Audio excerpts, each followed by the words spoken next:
Okay, these first four presentations will be oriented to give some inputs for your work together this afternoon. We start with the first part about the framework, then we'll go down on the people needs, different population needs in terms of transport, and the definition. We come back to the definition of equity, of course, with Karel, and for a finish with Yoram about the methodology that we can use for analyzing, for define the equity integration in transport. So it was very complicated for me to prepare these slides. From one side because it was short time, but this is quite easy to shortest the presentation. And the second thing was because we have a very different framework, background, and we need to deal with them. So I was rewriting this presentation many times. So I hope that it's understandable. This is it will be good, and if not, we try to help. You can try to help me with your questions. So the idea that we defined during this construction was about transport equity. So the first point was how we can measure equity. This is a question in by itself. How we can deal with the equity in the evaluation. We see that when we speak about when we work on the infrastructure of transport evaluation, always we deal with time saving, and even when you are going to some stakeholders conference with the practitioners, they are very upset by the time of traveling. So this is the key point. Never they said the health of people about that is that maybe is a more important question, but in the transport we are very upset by the travel time. So one thing is to check if with this measure can we do something with the equity. And then maybe we have some critique about the measure, how to measure the travel, the benefit in transport. Maybe we need to check technologically, socially speaking, what could be really the new factors that we can introduce in the evaluation of transport, and to check the benefits for users. What is really a benefit for them? And then one big thing, that even if it's the last point in this slide, is about the participative approach. In the European Union, there is a lot of, at the European Union, municipal and regional, we speak about a lot of the participation for the sustainable urban mobility plans. But what we can find that this is, there is something to check there, because the participation is not always open to all people. And even when it's open, people don't come, don't participate. So there is something that we need to check. So maybe some a new idea. This is a really key point for introducing the equity in the assessment. When we debate about the equity definition, then Karel will go down in this debate. We think about distribution of goods and beds. Finally, I keep just the more simple definition. And when we define what is the problem assessment, we need to check what are the bad consequences of travel behavior of some people on others. This is a key point. We were working on this point from, I think that's already a couple of years ago, from the workshop in Windsor. We started to open this debate in some other arena as well, in the travel behavior conference. And And then about the equity appraisal, we started to check in the CBA if CBA there is room for introducing equity and how to do that. And we have some example. And finally, we try to define some measure for equity and to try to select it what is more appropriate. So if travel time, value of time, or health, or other things. Maybe ITS give us some opportunity for producing inclusive mobility. This is a quite new point on what we are working. We can see that we have apps for a more effective use of cars, of taxis, when they worked. This morning, for example, it was not working. It was very interesting because we were in a very central neighborhoods, but like low-income neighborhoods, you have not so much people who are taking taxis, and my taxi has no cars to send in this street. So it was very interesting to see that finally, when you have an app, even if it should be more accessible to all, there is some place in the cities where it doesn't work. So this is a question. And then who are the current users of ITS tools? Most of the young people, of millennials, like we can say between 80 and 35 years, are using them. And they don't buy the cars, but the problem is why they don't buy the cars? Because they are not so much money, or really because they are convinced that it's not a good thing for moving them. So this is still an open question that we need to check if we want to change the paradigm, not only in the part of the assessment, but as well in the travel behavior of people. So what ITS mobility can change? Maybe one good thing about the ITS is that travel time saving seems less important, because what is important for people is to be connected all the time, but we need to really to see if this comfort measure for young people is consistent. I mean, when then young people will have some child, if they still think that it's important to be connected during the travel time, when traveling, and or if they change, or if it's more important to stay with their child than to stay connected in the bus. So this is the question that we need to see. And if we will try to open the perspective, this is a slide that was more developed from some slides that we started in a Lisbon meeting with Becky, Karel, and people who were there. And we have like a conservative option, just to adjust the tools that we have. So we have the cost-benefit analysis. What we can do is to give a higher weight to low-income people, for example, in the analysis, and to see if in this way we are able to select the project for these groups. Or the second one is to try to modify some variables in the cost-benefit analysis. For example, travel time saving. That is, when you're doing a cost-benefit analysis, really you have like we have the travel time saving is just a rise, delayed all the effect of the other variables. Even if you put a lot of weight for health, for example, the travel time is so big that it's not enough for the other variables to be more important in the affairs.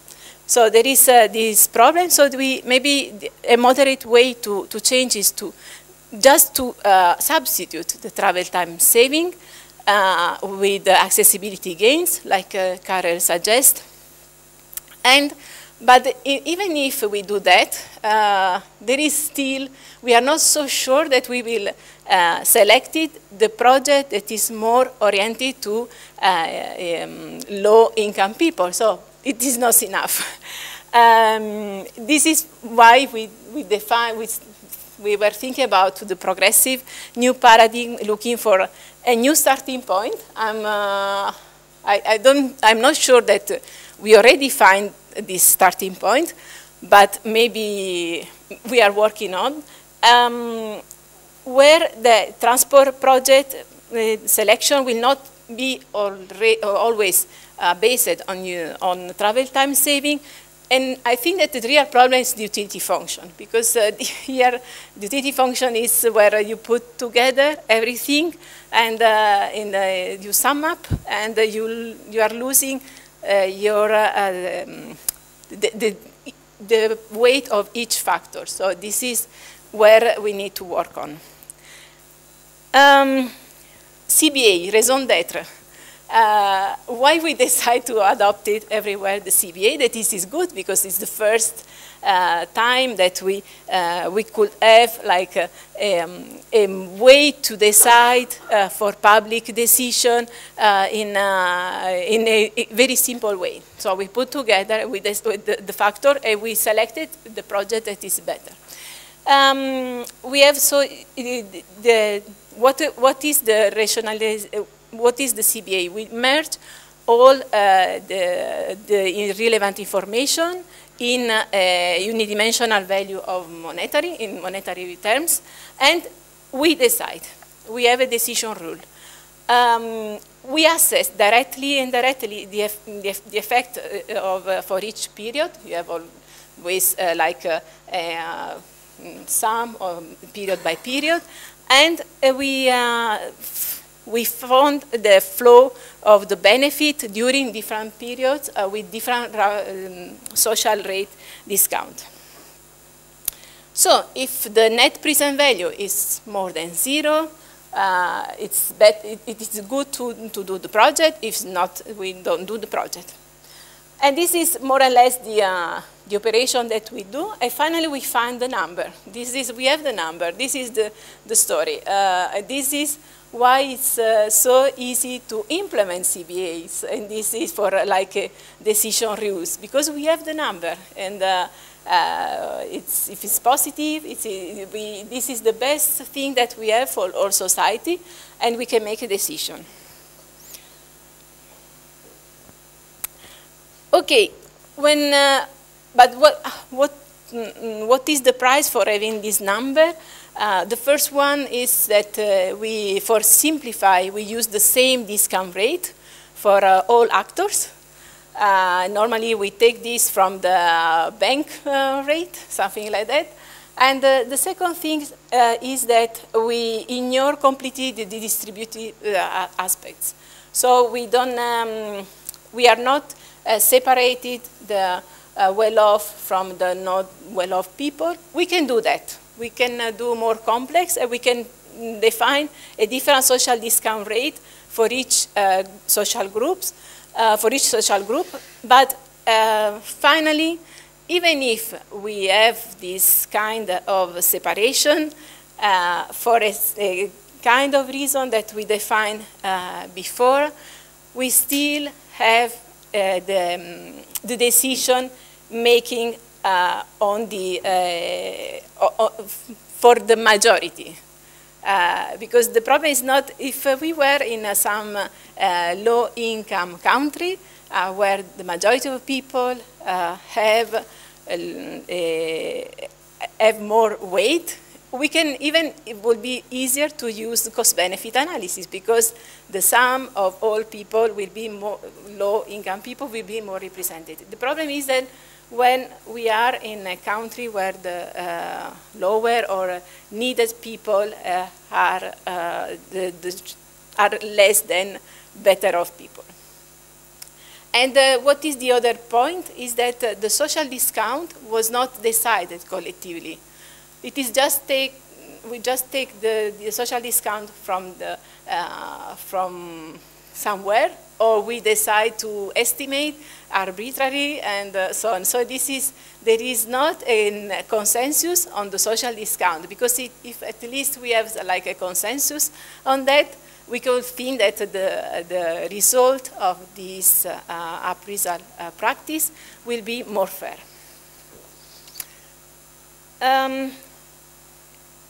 Okay. If we see if we go out on this is the conservative paradigm, so we have the way to change the things via the social discount, but maybe will not be enough. The moderate paradigm. So if we check what is the travel time saving, in the literature we can see that the value of time was not so much defined. It's just defined in a traditional way, mainly focusing on effect of income, distance, mode, and purposes. A lot of studies are trying to check in that the impact of performing other activities while traveling, so the travel time saving, the travel time value should be lower.